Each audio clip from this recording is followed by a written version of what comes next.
علیکم نئی ویډیو سره تاسو هرکلی وایو. امید لرم چې تاسو ټول به ډېر خوشحاله وئ. ژوند په مزو کې به وئ. دوستانو ډېره زیاته افسوسناکه دردناکه واقعه رامخې ته شوې ده. منصیره کې د ظلم انتها شوې ده. 3 هسته وروڼه د ځمکې په تنازعه باندې ډېر زیات په بېدردۍ سره قتل کړای شول. دغه 3 وروڼه چا قتل کړل، په کومه طریقه یې قتل کړل، ټول معلومات درسره په دې ویډیو کې شریکوم. د نورو معلوماتي ویډیوګانو لپاره زموږ چینل سبسکرایب کړئ، تر نشان ورڅخه خامخا ووهئ چې زموږ هر یوه معلوماتي ویډیو تاسو ته په اسانۍ سره میلاویږي. دوستانو د ظلم انتها شوې ده. ډېره زیاته افسوسناکه دردناکه واقعه په منصیره کې رامخې ته شوې ده.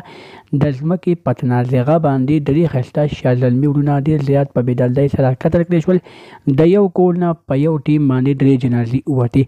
د مور او پلار 3 لښتې جګر 3 د زړه ټوټې په یو ټیم باندې قتل شوې.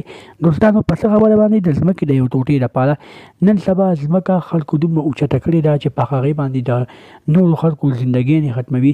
دوستانو دغه زندګیانې څه هسې نه راځي. په دې باندې مور او پلار په ډېر په غټوالي باندې مور او پلار ډېرې زیاتې خرچې کړې وي. مور او پلار په خپله زندګي تباه کړې وي. خو دوستانو په یو څو منټو کې د یو څو منټو غوسه کې دغه مور او پلار خرچې ټولې لاړې شي. د مور او پلار د زړه ټوټې لاړې شي.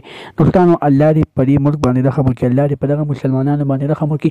کوم مسلمانان چې داسې کارونه کوي او کوم مسلمانان چې د میندو بچو ته نقصانات رسوي. دوستانو د دغه نورو معلوماتي ویډیوګانو لپاره زموږ چینل سبسکرایب کړئ، تر نشان ورڅخه خامخا ووهئ چې زموږ هر یوه معلوماتي ویډیو تاسو ته په اسانۍ سره میلاویږي. والسلام.